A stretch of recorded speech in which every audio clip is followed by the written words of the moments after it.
قیوم وبرحمتک نستغیث اما بعد رفقائے محترم بزرگان ذی احتشام، آج کا یہ درس ربا کے قرآنی تصور کی وضاحت کے لیے ہو رہا ہے۔ عام طور پر بعض روایات کے زیر اثر ربا کا مسئلہ بہت مشکل ہو چکا ہے، یہاں تک کہ اس کے بارے میں حتمی اور یقینی طور پر بات کرنا مسلمانوں کے لیے تو کجا علماء اسلام کے لیے بھی ایک مشکل امر ہو چکا ہے۔ اس حوالے سے بے شمار تاریخی ماضی کے حوالے سے اور موجودہ حوالے سے مثالیں موجود ہیں، لیکن میں نہیں چاہتا کہ ان مثالوں کو یہاں ذکر کر کے وقت کا ضیاع کروں۔ مناسب یہی نظر آتا ہے کہ اس مسئلے کو ہم قرآنی حوالے سے جہاں تک ہماری بصیرت اسے سمجھنے میں مدد دے چکی ہے اسے آپ حضرات کے سامنے رکھا جائے۔ رفقائے محترم، اس مسئلے کی مشکل کا اصل سبب یہ ہے کہ ربا کو آج تک اس حوالے سے سمجھا گیا ہے کہ اسلام کی حرام کردہ جو معیشت میں چیزیں ہیں ان میں سے ایک چیز ربا ہے۔ پھر وہ ربا وہ ہے جو اجناس میں ایک جنس کے مقابلے میں اسی جنس کا تبادلہ کرتے ہوئے بڑھوتری کی شکل میں لیا جائے، مثلا 1 من گندم دے کر 1.25 من یا 2.5 من یا 2 من یا 1.5 من گندم لے لی جائے، نمک کا نمک کے ساتھ، یعنی تبادلہ اشیاء میں بڑھوتری جو ہے یا تو ربا اس پر اس کا یعنی اطلاق ہوا ہے، یا ربا بالنسیہ یعنی ادھار، یعنی یوں کہا جائے کہ بھئی آج کا ریٹ تو اس چیز کا 200 روپے ہے، اور اگر تم 6 ماہ کے بعد دو گے یا سال کے بعد دو گے تو میں 200 نہیں لوں گا، اس پر تمہیں 250 یا 250 دینا پڑے گا۔ تو بس یہ 2 چیزیں ہیں کہ جن پر ہمارے ہاں ربا کا اطلاق ہوتا ہے۔ باقی رہا مسئلہ یہ کہ ربا انٹرسٹ ہے یا یوجری ہے، تو یہ دراصل ربا کے تراجم کا اختلاف ہے، اور باقی یہ مسئلہ بھی کوئی ہمارے ہاں اہمیت نہیں رکھتا کہ ربا کمرشل ربا جو ہے یعنی تجارتی سود حلال ہے، اور فرد سے جو اس کی ضرورت ہے اس کا استحصال کرتے اس سے اگر کوئی ربا لیا جائے تو وہ حرام ہے۔ ہمارے نزدیک علت و حرمت کے یہ مسائل بھی کوئی اہمیت نہیں رکھتے۔ کیوں؟ اس لیے کہ ربا کے سمجھنے میں ہمارا نقطہ نظر اس سے بالکل مختلف ہے، اور ہمارے پاس اپنے اس اختلاف کا سبب صرف اور صرف اللہ کی کتاب اور اس پر اس کا تدبر اور قرآن کے اپنے عطا کردہ فہم قرآن کے بنیادی اصول ہے۔ اب آئیے ربا کی جانب۔ رفقائے محترم، ربا کا جو مسئلہ ہے، مسئلے کے طور پر قرآن میں 2 مقامات پر آیا بنیادی طور پر، یعنی ایک تو سورہ البقرہ اور دوسرا سورہ آل عمران۔ اس کے بعد حوالے کے طور پر یہود کے حوالے سے یعنی یہ النساء میں بھی آیا ہے، المائدہ میں بھی آیا ہے، اور لغوی حوالے سے ربا کا جو لفظ ہے وہ بقرہ میں، سورہ رعد میں اور اسی طرح سورۃ النحل میں استعمال ہوا ہے۔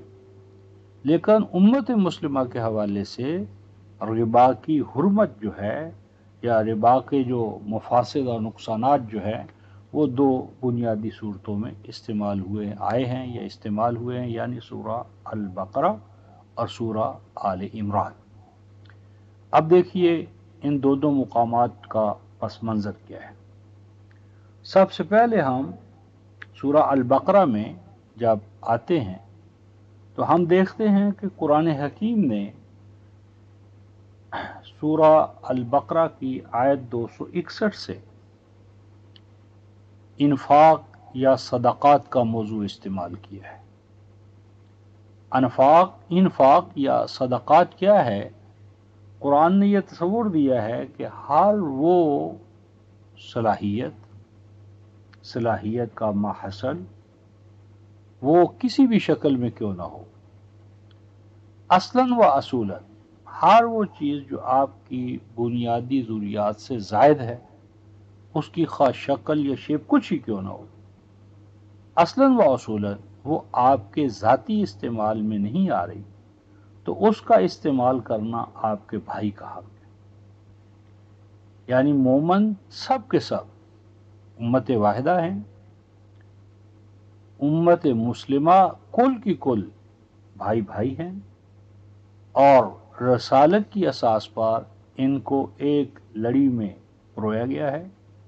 انما المومنون اخوہ، کل مومن سب کے سب مومن، گورے ہوں یا کالے، چھوٹے ہوں یا بڑے، آغاز میں امیر ہوں یا غریب، یہ سب اخوہ بھائی ہیں، اور محمد رسول اللہ صلی اللہ علیہ وسلم ان کے لیے باپ کی حیثیت رکھتے ہیں، اور آپ کی ازواج مطہرات رضوان اللہ علیہن وہ ہماری مائیں ہیں۔ بس تمام کے تمام مسلمان بھائی ہیں، اور ہر بھائی کے پاس جو کچھ بھی اس کی ضرورت سے زائد ہے، قرآن کی اصطلاح میں افض ہے، وہ اسے دوسرے بھائی کی ضرورت کے لیے دے دینا چاہیے۔ اب دے دینے کا ایک طریقہ تو یہ ہے کہ براہ راست اس کو دے دے، اور دوسرا طریقہ یہ ہے کہ نظام کے تحت دے۔ اسلام انارکی کا نہیں، نظام کا داعی ہے۔ بس ہر وہ چیز جو ضرورت سے اس حوالے سے زائد ہو، وہ ہمیں بجائے اس کے کہ ایک فرد دوسرے فرد کو دے، قرآن حزبن میں کہتا ہے کہ مرکزی نظام کا یہ کام ہے کہ وہ دینے والوں سے جو دے رہے ہیں از خود ان سے لے، اور جو نہیں دینا چاہتے ان سے بھی لے۔ جہاں تک اس بات کا تعلق ہے کہ اسلام اس بات کا داعی ہے کہ جو کچھ آپ کی ضرورت سے زائد ہے وہ آپ کا نہیں، اسے آپ کو کھلا رکھنا چاہیے، دے دینا چاہیے اس کو جو اس حوالے سے حاجت مند ہے، ضرورت مند ہے، خواہ وہ آپ کے سامنے موجود ہے یا آپ کے سامنے موجود فی الحال نہیں ہے لیکن امت مسلمہ میں موجود ہے۔ اس ضمن میں قرآن سورہ البقرہ آیت 219 میں ارشاد فرماتا ہے، یسألونک ماذا ينفقون، یہ لوگ آپ سے پوچھتے ہیں یا پوچھیں گے یا ان کا سوال ہوگا کہ وہ کیا خرچ کریں، کہاں تک خرچ کریں، انفاق کیا ہونا چاہیے اور کہاں تک ہونا چاہیے۔ یسألونک یعنی یہ آپ سے سوال کرتے ہیں کہ ماذا ينفقون، کہ انفاق جو کریں وہ کہاں تک کریں اور کس چیز کا کریں۔ ارشاد فرمایا قل العفو، قل العفو، ان سے کہو کہ ہر عفو اس کا انفاق کر دیں۔ اور العفو فقہاء اور علماء اور اہل زبان کے نزدیک جو آپ کی ضرورت سے زائد، یہ پس منظر قافلے کے حوالے سے ہے۔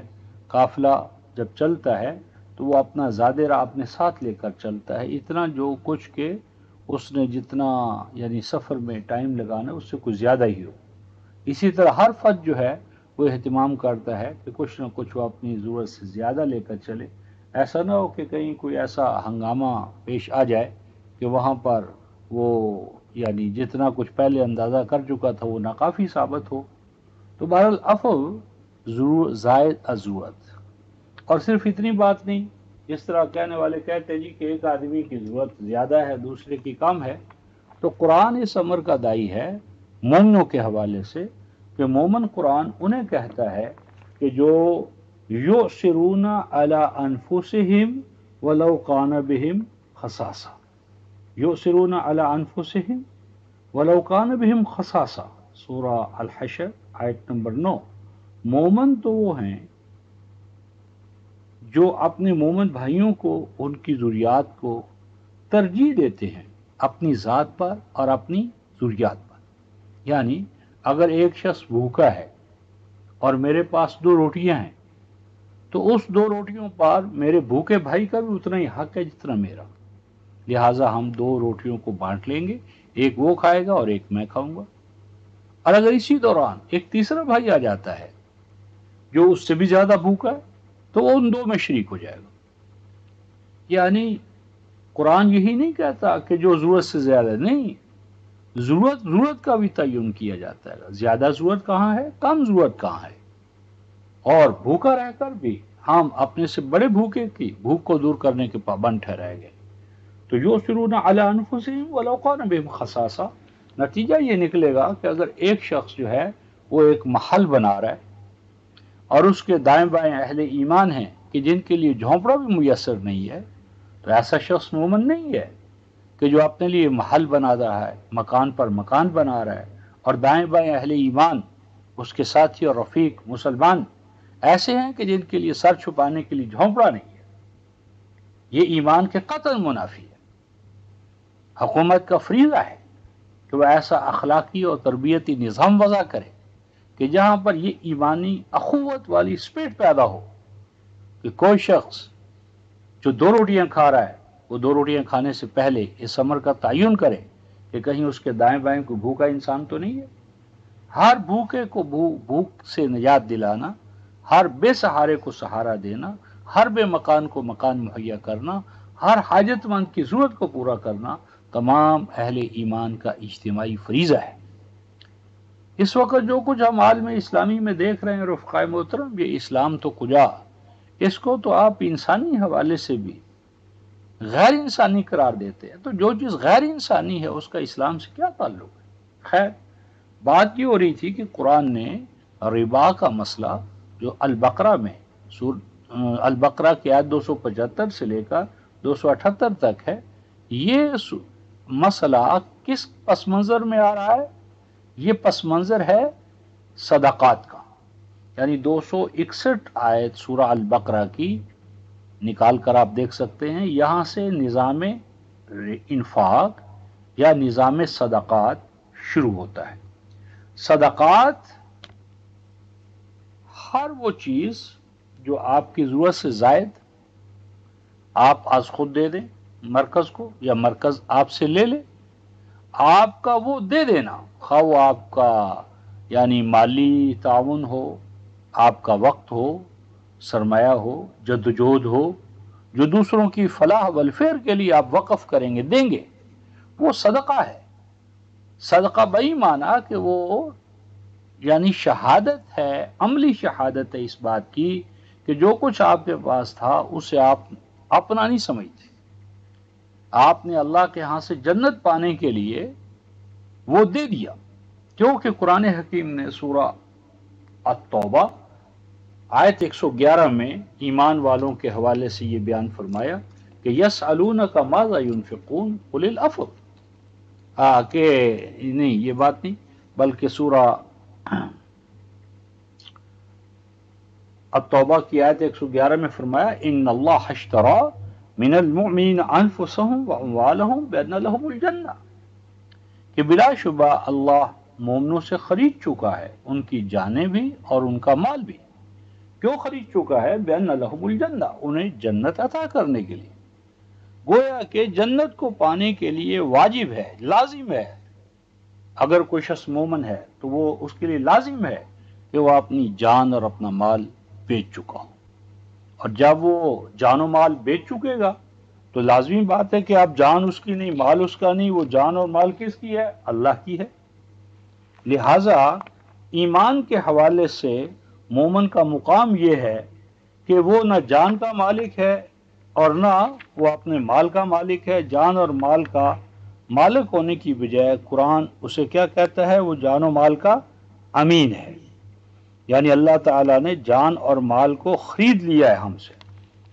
اب جان ہماری نہیں، مال ہمارا نہیں ایمان لانے کے بعد، بلکہ ہمیں ارشاد فرمایا گیا ہے کہ اب یہ جان اور مال جو تم اللہ کو دے چکے ہو اب اس کو واپس نہ لو، واپس لوگے تو یہ نفاق ہے، ارتداد ہے، اور یہ جو اللہ تعالیٰ کے ہاتھ پار تم جان اور مال بیچ چکے ہو اللہ تم سے لیتا نہیں ہے، البتہ تمہاری حیثیت اب تبدیل ہو گئی ہے، پہلے تو مال کے جان کے مالک تھے اور آپ نے مالکانہ تصرف کے تحت آپ اس کو مینیپولیٹ کر رہے تھے.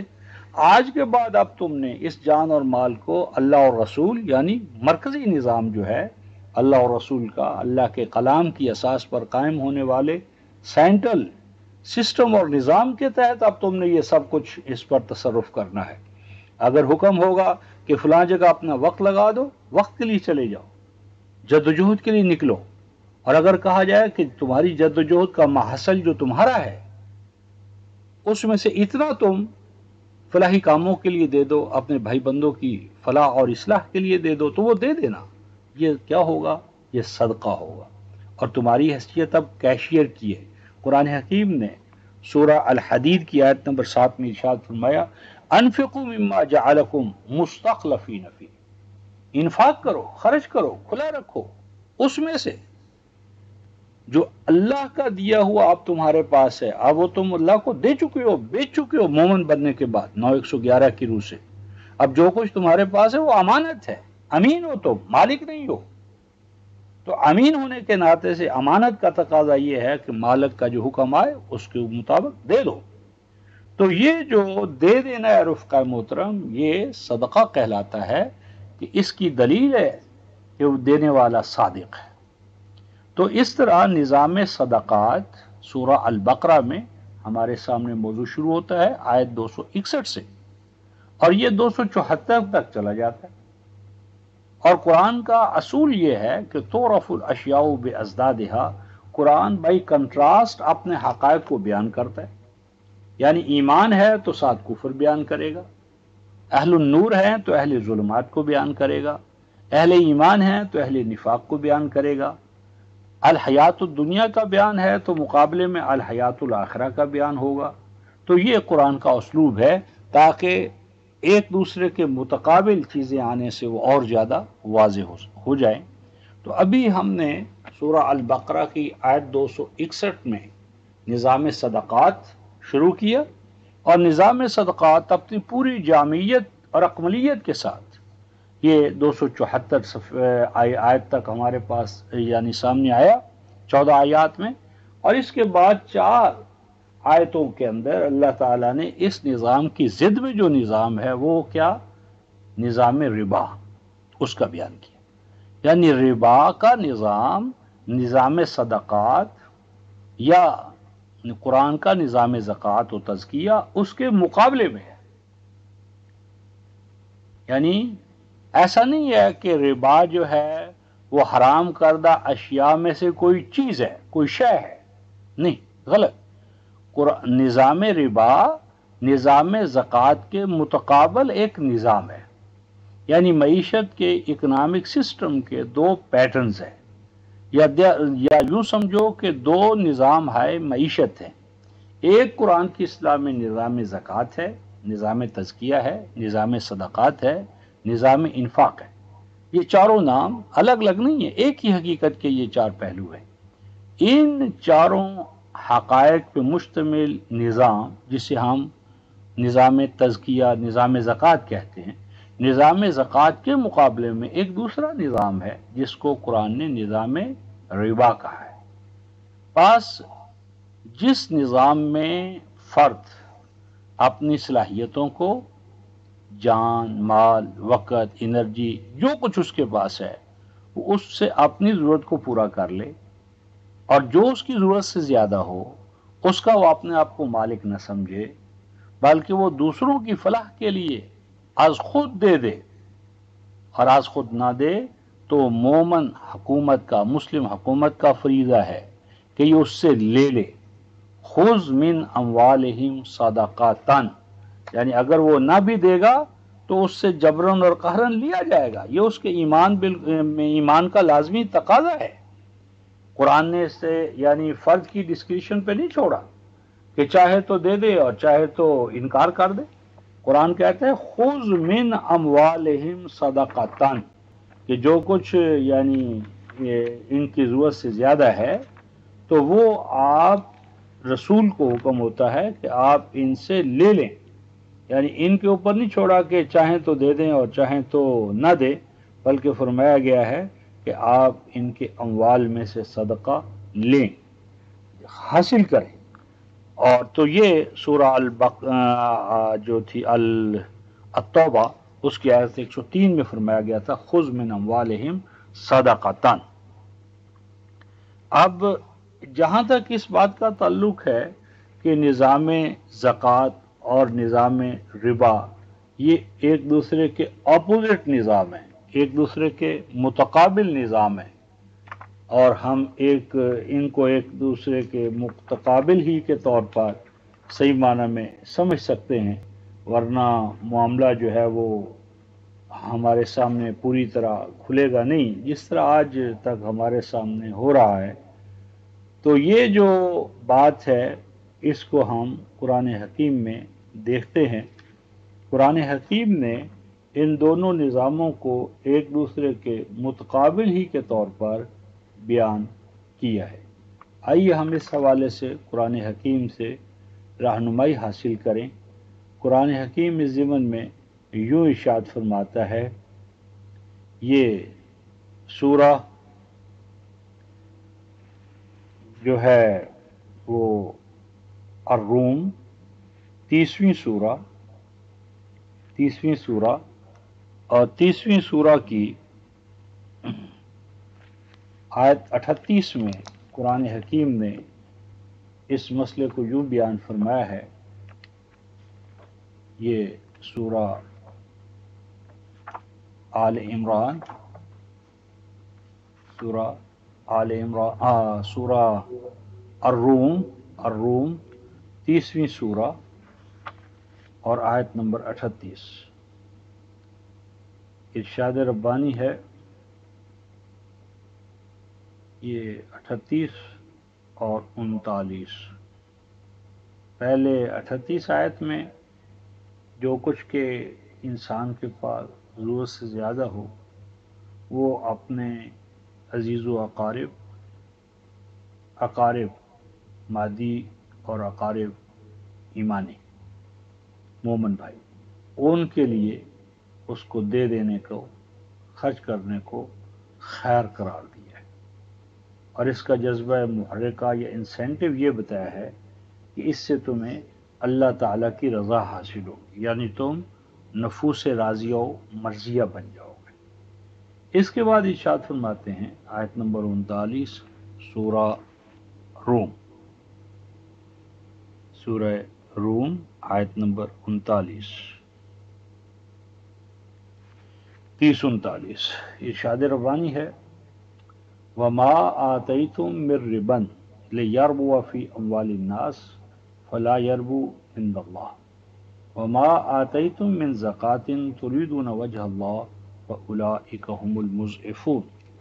فرمایا کہ وہ سب کچھ یا وہ جو کچھ کہ تم دیتے ہو، عطا دینا، جو کچھ کہ تم دیتے ہو، اور دینے کے بعد ارشاد فرمایا من زکوٰۃ، از قسم زکوٰۃ، یعنی زکوٰۃ کے حوالے سے، زکوٰۃ کی مد، زکوٰۃ کے حوالے سے جو کچھ کہ زکوٰۃ کے حوالے سے تم دیتے ہو، وما آتیتم من زکوٰۃ، اور پہلے کیا فرمایا، وما آتیتم من ربا، جو تم ربا کے حوالے سے دیتے، یعنی انفاق جو ہے، دینا جو ہے اپنے مال کا، وقت کا، سرمایہ کا، دو حوالوں سے، ایک زکوٰۃ کے حوالے سے اور ایک ربا کے حوالے سے، یعنی ربا اور زکوٰۃ ایک دوسرے کے متقابل نظام ہے۔ زکوٰۃ کا نظام اور ربا کا نظام ایک دوسرے کے متقابل، اپوزٹ ٹو ایچ ادر۔ تو فرماتے ہیں کہ جہاں تک ربا کا تعلق ہے، جو کچھ کہ تم دو از باب ربا، کہ تم پیسہ دو اور وہ پیسہ بڑھتا چلا جائے لوگوں کی جدوجہد میں، مال میں، پھر واپس لوٹ آئے تمہارے پاس، فلا یربو عند اللہ، تو یہ جو تمہارا سرمایہ دوسروں کی جدوجہد سے بڑا ہے، یہ تمہاری نظر میں تو بڑا ہے، لیکن اللہ کی نظر میں یہ ربا بڑھوتری ناجائز ہے۔ اللہ اس کو جواز عطا نہیں کرتا، لافل قرار نہیں دیتا۔ اور آگے فرماتے ہاں وہ جو کچھ کہ تم دیتے ہو از باب زکوٰۃ، زکوٰۃ کے حوالے سے دیتے ہو. کیا ہے زکوٰۃ کے حوالے سے دینا؟ تريدون وجہ اللہ، کہ جس کا مقصود ہو اللہ کو پانا. یہ وجہ اللہ، اللہ کا چہرہ.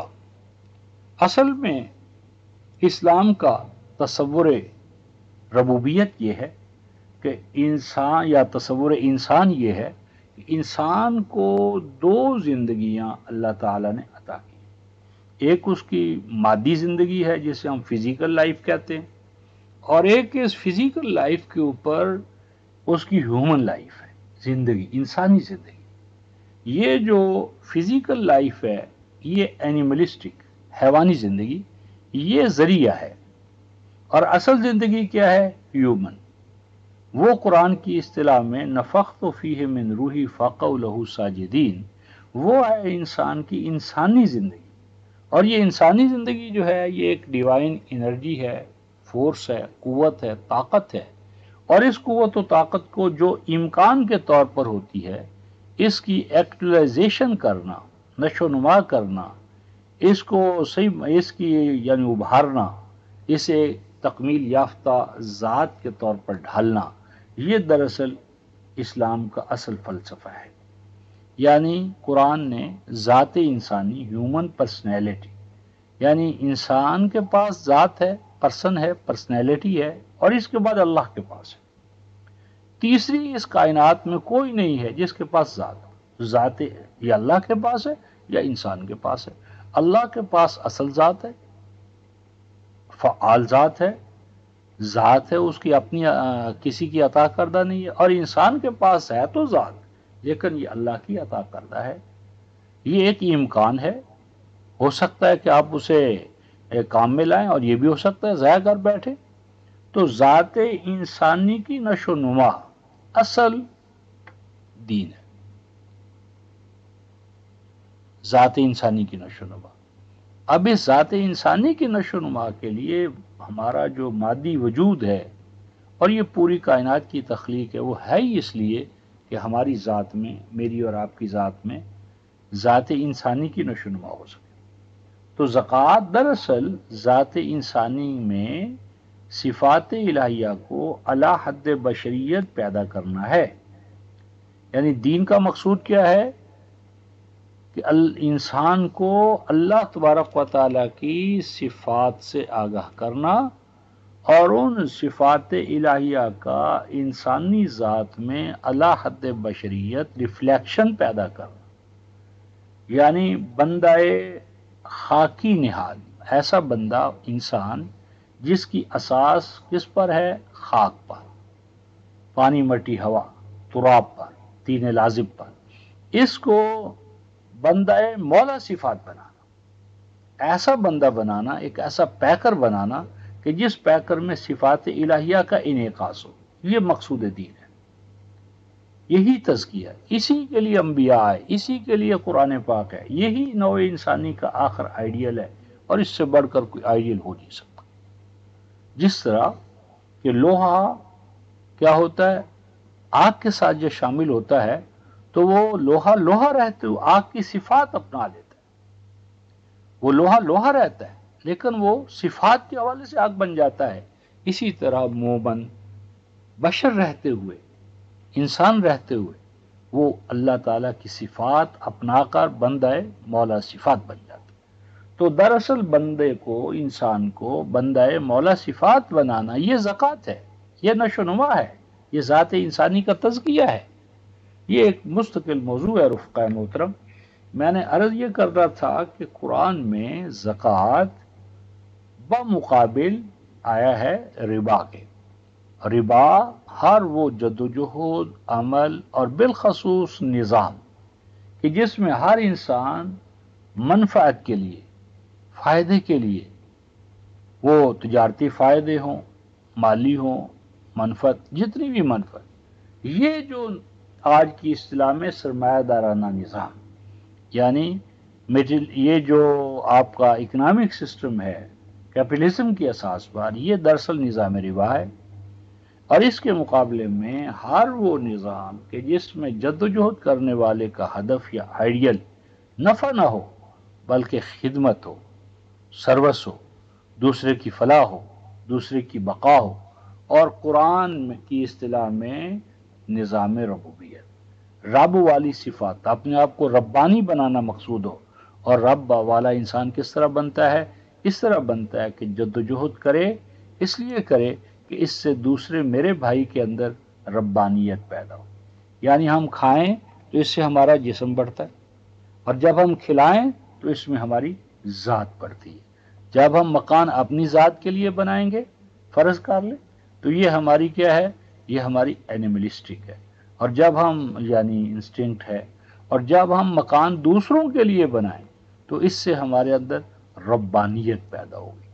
تو ربا وہ سرمایہ دارانہ نظام ہے جس میں جذبہ محرکہ دوسروں کی ضرورت کو ایکسپلائٹ کرنا، دوسروں کی ضرورت کو ایکسپلائٹ کرنا، اس میں زمین کی انفرادی ملکیت اور اپنی جد و جہد کے محصل کو واحد مالک اپنے آپ کو سمجھنا، اور زمین کا مالک بن کر جاگیردارانہ نظام ربا ہے۔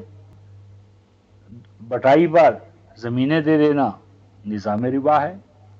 مکانات بنا کر کرایہ حاصل کرنا نظام ربا ہے۔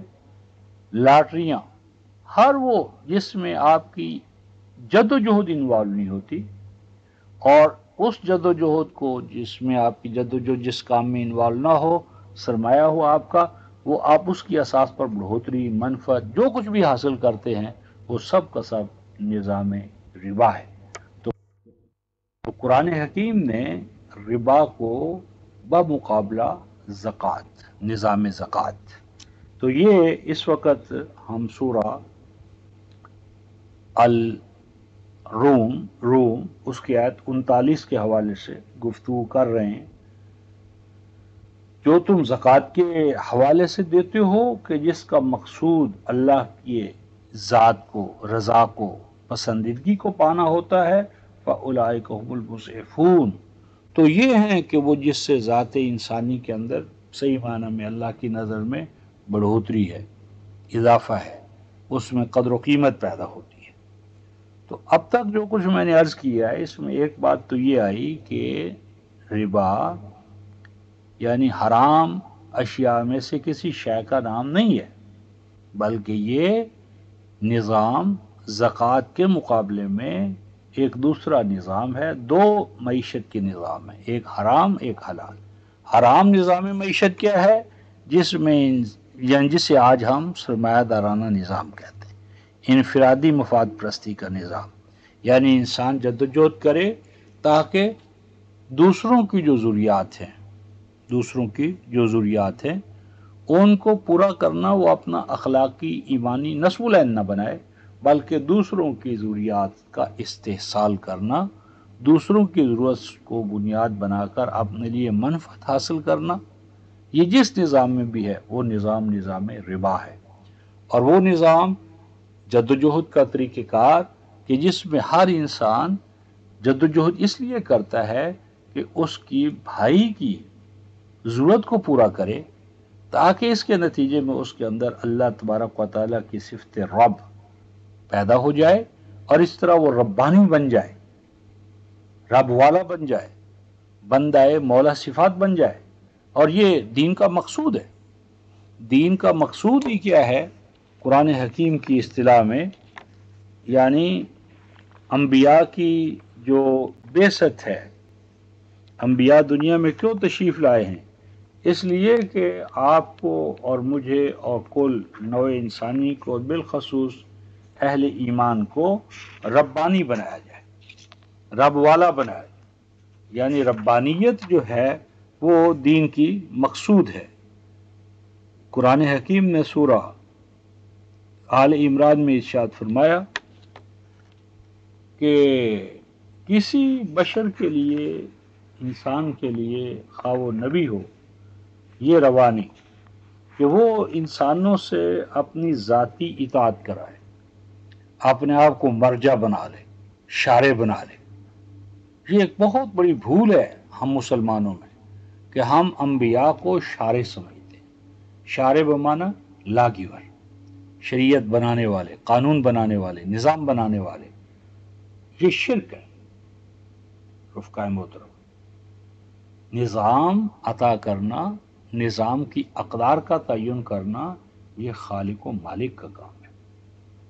جس کے ہم مخلوق ہیں اسی کے لیے امر ہے، یعنی لا گیونگ اتھارٹی اللہ کے پاس ہے، شارع حقیقی اصلاً اللہ کی ذات ہے۔ انبیاء تو اللہ کی ٹھہرائی ہوئی، بتائی ہوئی، عطا کردہ شریعت کو مخلوق تک پہنچانے والے ہوتے ہیں۔ انبیاء امیر شریعت نہیں ہوتے، مامور شریعت ہوتے ہیں۔ قرآن سورۃ الجاثیہ کی آیت نمبر 18 میں ثم جعلناک علی شریعت من الامر فتبعها، یعنی رسول پاک صلی اللہ علیہ وسلم کو حکم ہو رہا ہے کہ ہم نے آپ کے لیے شریعت بنائی ہے، نظام وضع کیا ہے، یہ آپ کے لیے بھی بائنڈنگ ہے اور آپ کی امت اور انسانیت کے لیے بھی، فتبعها، آپ اس کے پیچھے پیچھے چلیں۔ تو شریعت انبیاء کا کام نہیں ہے بنانا، یہ شریعت سازی اللہ کا کام ہے۔ پھر فرمایا سورہ شورى کی آیت نمبر 21، ام لہم شرکاء شرعوا لہم من الدین ما لم یأذن بہ اللہ، کیا انہوں نے شرکاء بنا لیے ہیں، پارٹنر بنا لیے ہیں، سانجھی بنا لیے اللہ کے، جو ان کے لیے شریعت سازی کرتے، وہ شریعت سازی کہ جس کا اللہ نے انہیں اختیار نہیں دیا۔ شریعت سازی صرف اور صرف اللہ کا کام ہے۔ الا لہ الخلق، آگاہ ہو جاؤ کہ جس کی مخلوق ہے الامر، اسی کے لیے نظام، حکم، کمانڈمنٹ، شریعت۔ سورہ الاعراف آیت نمبر 54، خلق جس کی ہے امر بھی اسی کا۔ تو عرض یہ کر رہا تھا کہ دین کا مقصود ہی فرد کو ربانی بنانا ہے۔ جو ابھی آیت زیر دست تھی، تلاوت تھی، سورہ آل عمران آیت نمبر 79 اور 80، جس میں فرمایا کہ کسی بشر کے لیے، انسان کے لیے یہ روا نہیں، خواہ اسے اللہ نبی ہی کیوں نہ بنا دے، کتاب ہی کیوں نہ عطا کر دے، اپنی حکمت ہی کیوں نہ عطا کرے، کہ وہ لوگوں سے اپنی اطاعت کرائے، ذاتی اطاعت۔ اطاعت بندے کی بندے کے ساتھ جو ہے وہ اللہ کے امر کی اساس پر ہے۔ کوئی اطاعت نہیں ہے تاکہ اس اطاعت کی بیس اللہ کے کلام میں نہ ہو۔ نبی کی اطاعت بھی مطلق نہیں ہے، اولی الامر کی اطاعت بھی مطلق نہیں ہے۔ اصلاً اطاعت کا حق صرف اور صرف خالق کو ہے۔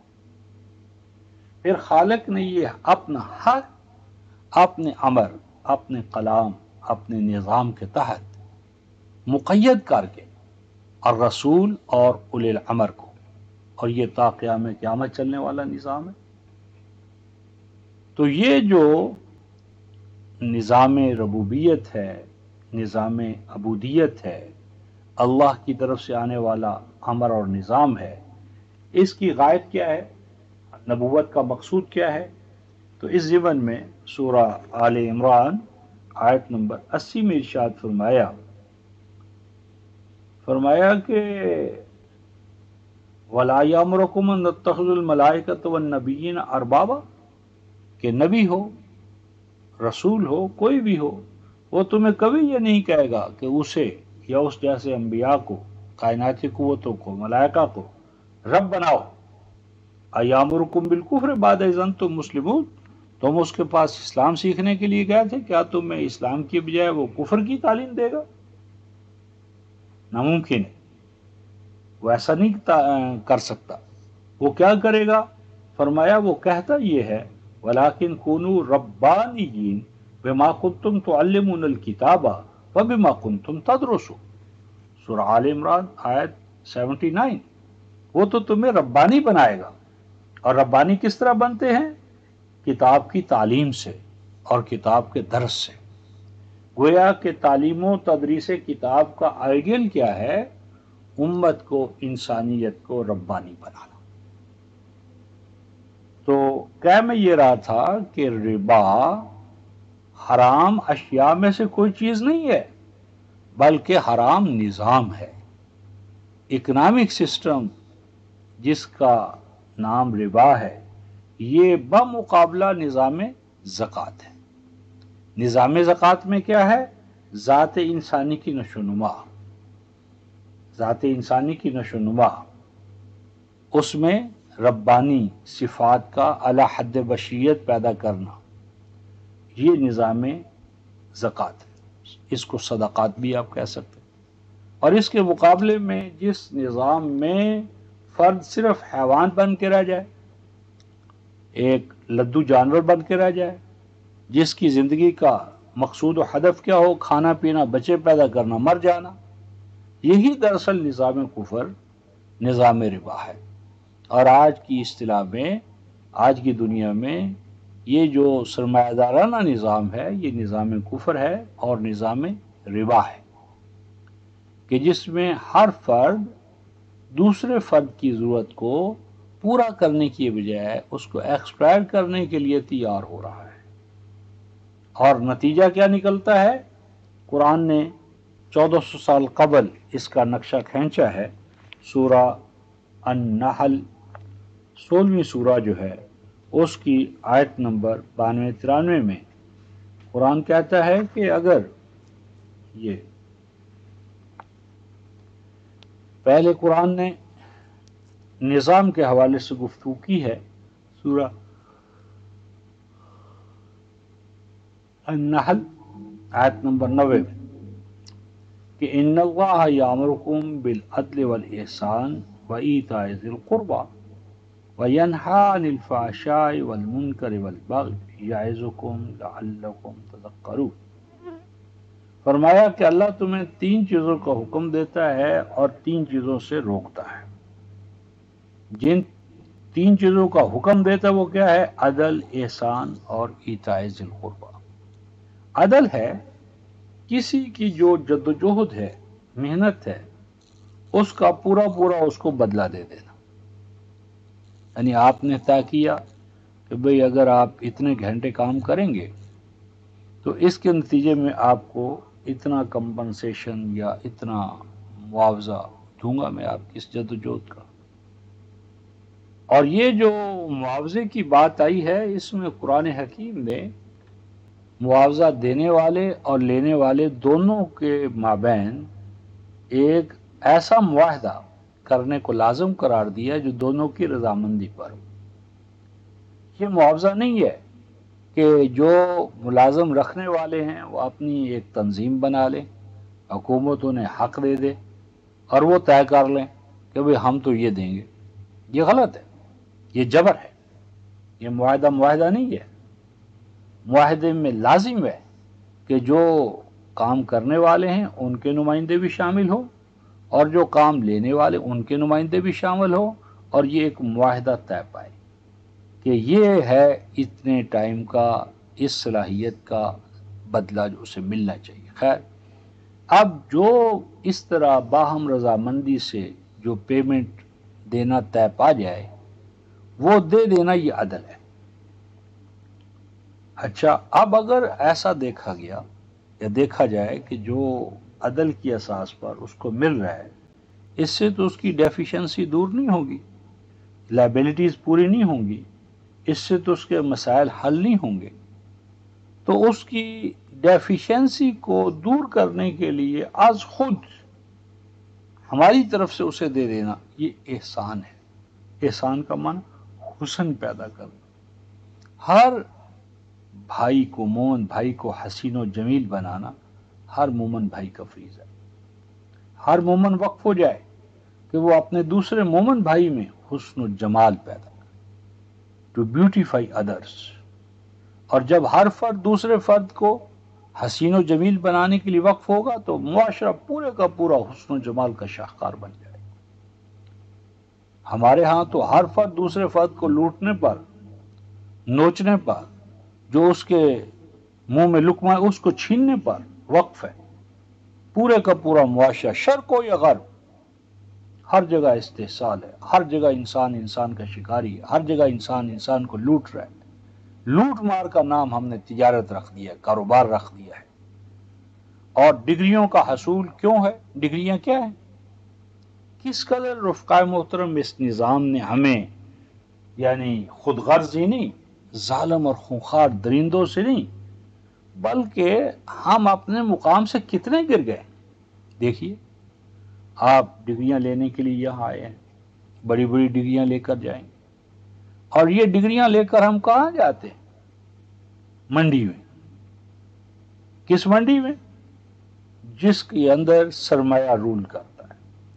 یعنی ہم مارکیٹ میں تجارت، کاروبار، سرمایہ دار کے دربار میں حضور میں حاضر ہوتے ہیں، اور ہمارا ایک بورڈ ہے، تشخص ہے کیا؟ آن سیل. آن سیل. ہم بکنے کے لیے، کون ہمارا خریدار؟ اور جب ہم بک جاتے ہیں، سائنسدان، اہل علم، سرمایہ دار کے ہاتھ میں ایک بے ارادہ، بے اختیار ٹول کے طور پر وہ ہمیں جہاں چاہتا ہے ہمارے استعمال کرتا ہے. جتنا بھی فساد اس وقت پیدا ہو رہا ہے، کیوں پیدا ہو رہا ہے؟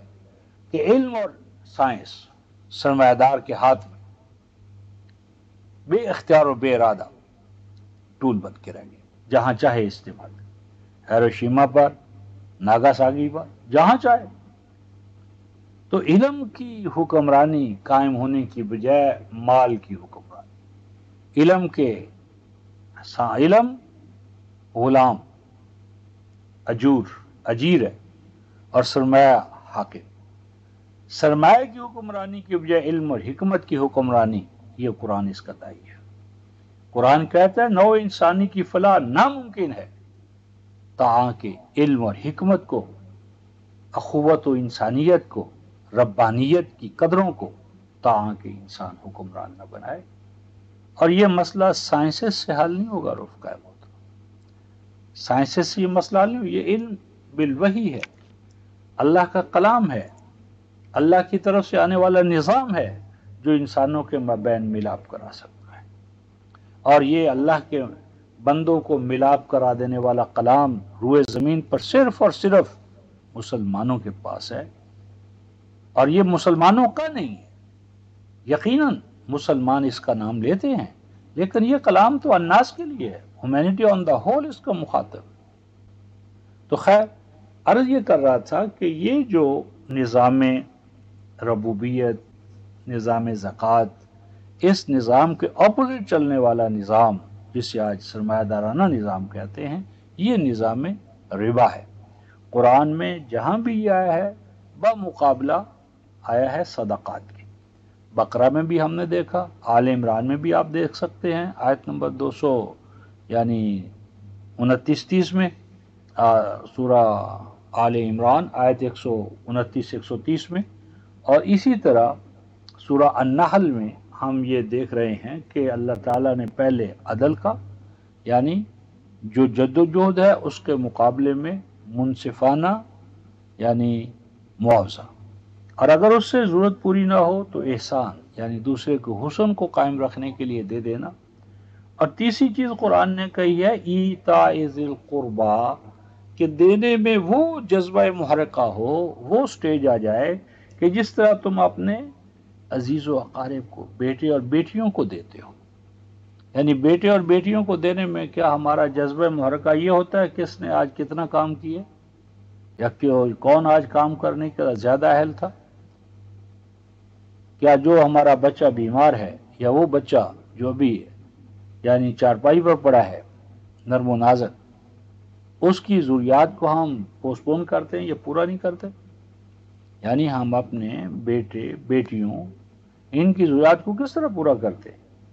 قرآن کہتا ہے بھائی یہی تو بات ہے کہ پوری نوع انسانی اور پوری امت مسلمہ ایک کنبہ ہے. یہ جو ہم نے دیواریں کھڑی کر لی ہیں رفقائے محترم، یہ میرے گھر کی دیوار اور یہ آپ کے گھر کی دیوار، ان دیواروں کو گرانا ہے. یہ دیواریں گرا دو. یہ انسانیت کو بانٹ رہی ہیں.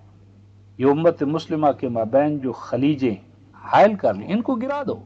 انما المؤمنون اخوہ، ایمان کی دیوار کو وسیع کرو، ایمان کی دیوار قائم رکھو، اور یہ جو مفاد پرستی کی دیواریں ہیں ان کو گرا دو، گراتے چلے جاؤ تاکہ ایک کنبہ الہی بن جائے. الخلق عیال اللہ. تو فرمایا یہ نظام تو تمہارے گھروں میں ہے. سورہ النحل میں ارشاد فرمایا گا کہ یہ نظام جس کی قرآن تمہیں تعلیم دیتا ہے، یہ کوئی مٹ نہیں گیا. کہیں گھر یعنی دنیا سے ناپید نہیں ہو گیا.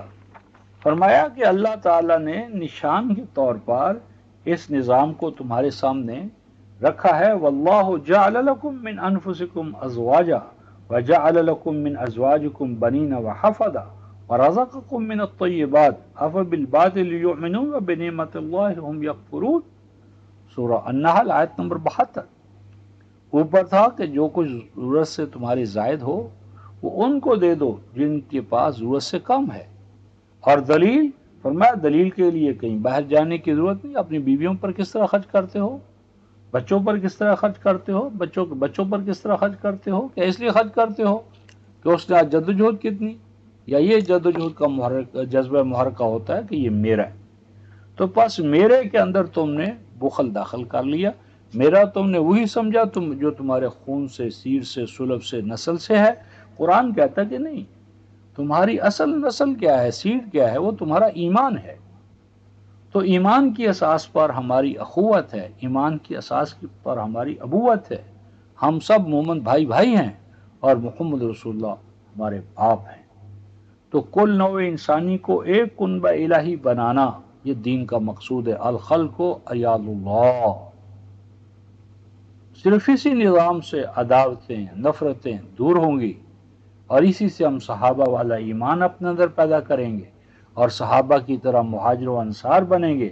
مومن یا مہاجر ہے یا انصار, یعنی یا کسی برائی سے ہجرت کر رہا ہے, ترک کر رہا ہے, جدوجہد کر رہا ہے, یا دوسرا اس کو جدوجہد میں مدد دے رہا ہے.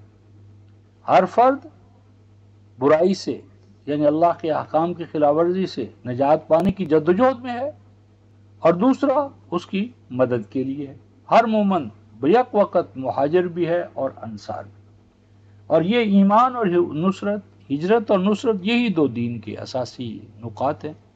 تو ارشاد فرمایا کہ جو یہ نظام زکوٰۃ ہے, ربوبیت ہے, اس کے لیے دلیل کیا ہے؟ تمہاری اپنی بیویاں, تمہارے اپنے بچے, بچوں کے بچے. تو کیا تم اپنے بچوں کو جس اصول پہ نشو نما کرتے ہو وہ باطل ہے, غلط ہے؟ اور اگر وہ غلط نہیں صحیح ہے تو اسی اصول کو اگر ہم تمہارے بھائی بندوں پر اس کا اطلاق کر دے تو حرام ہو جائے گا. عجیب بات ہے.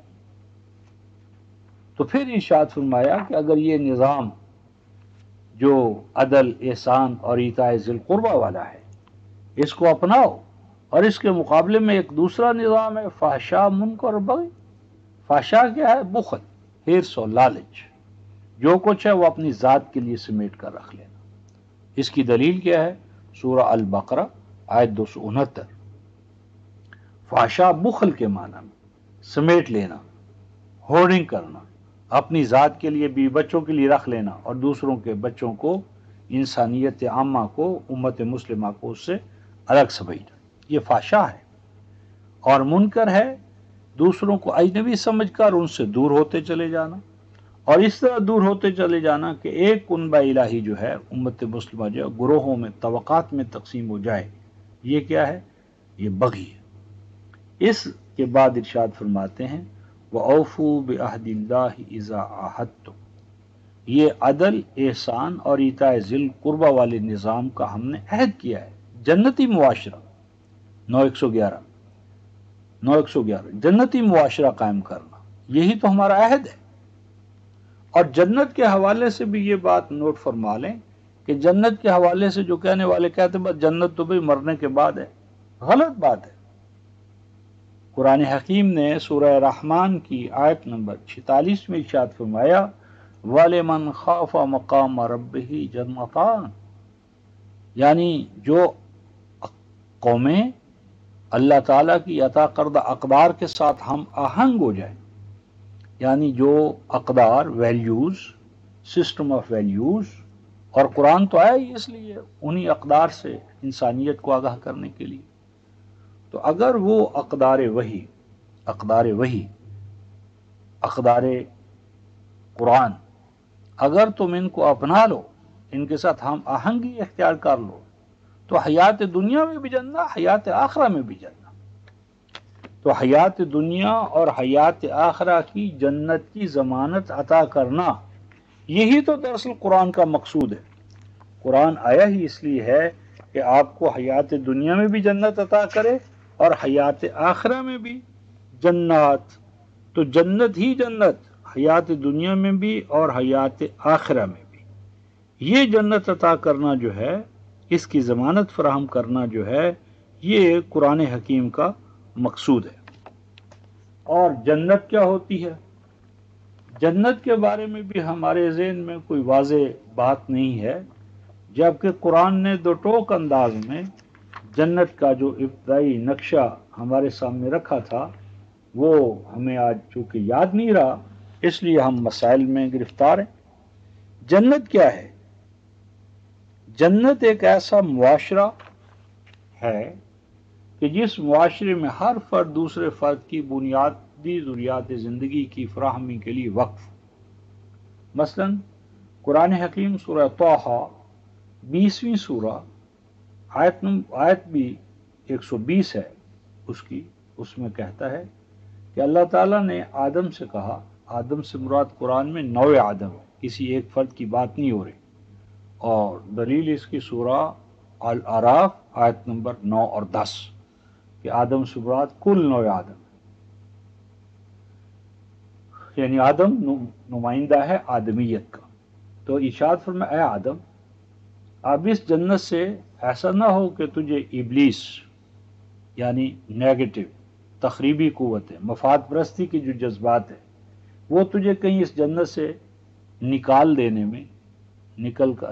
میں کامیاب نہ ہو جائیں. تخریبی قوتیں، ابلیسی جذبہ محرکہ. اور جنت تیرے لیے کیا ہے؟ فرمایا کہ ان لک اللہ تجوع فیہا، کہ اب تجھے یہاں پیاسا نہیں رہنا پڑے گا، ولا تارا، ننگا تو نہیں رہے گا.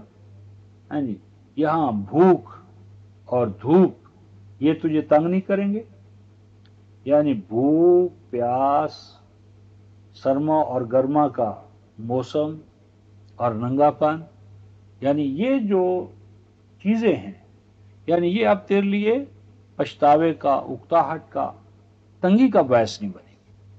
یعنی گویا کہ جنت وہ مقام، نظام کہ جس میں آج کی اصطلاح میں بنیادی ضروریات زندگی کی فراہمی ریاست پہ لازم ہو.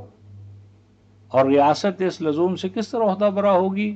وہ ہر فرد کو تیار کرے گی، ہر فرد کی تعلیم کا، تربیت کا، اس میں یہ جوہر پیدا کرنا کہ وہ دوسروں کے لیے مفید جدوجہد کرنے کے قابل. مفید جدوجہد یعنی ہر فرد دوسرے فرد کو جنتی معاشرے کی ضمانت دینے کا اہل بن جائے، یعنی ہر فرد دوسرے فرد کی بنیادی ضروریات زندگی کی فراہمی کا ضامن بن جائے. یہ جنتی معاشرہ حیات دنیا میں بھی قائم ہوگا اور حیات آخرہ میں بھی. ہمارا جو دین جب مذہب میں تبدیل ہوا تو جنتی معاشرے کا خواب آخرت پہ موقوف ہو گیا، اور حیات دنیا میں خار ہیں، بدکار ہیں، ڈوبے ہوئے ذلت میں کچھ بھی ہیں لیکن تیرے محبوب کی امت سے ہیں. یعنی جو یہود، نصارہ، مغضوب و ضال قوموں کی جو علامتیں تھیں وہ ساری ہم اپنے اندر مان رہے ہیں، اور پھر دعویٰ یہ ہے کہ نہیں، ہم ہیں کون؟ ہم محبوب خدا کی امت. تو یہ ایک خود فریبی ہے رفقا محترم، سیلف ڈسیپشن ہے، ہمیں اس سے نکلنا چاہیے. تو عرض یہ کر رہا تھا کہ ربا کیا ہے؟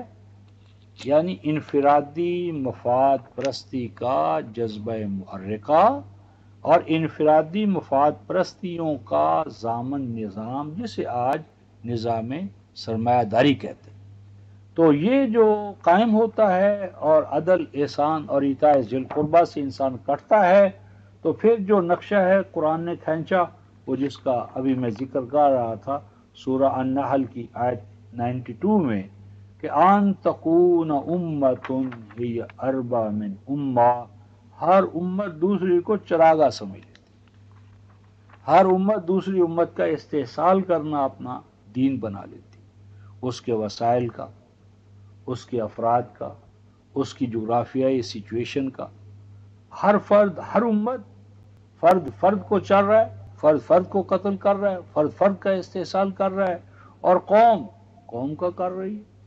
ہر وہ جو زیادہ چالاک ہے، عیار ہے، زیادہ تنومند ہے، شیر کی طرح طاقت والا زیادہ ہے، ڈرا سکتا ہے، دھمکا سکتا ہے، وہ طاقت والا ہے، اور جو جسمانی طور پر کمزور ہے، ذہنی طور پر، عقلی طور پر کمزور ہے، وہ محکوم بن رہا ہے۔ ان تکون امتن ہی اربع من امہ، اور اس طرح کیا ہوتا ہے؟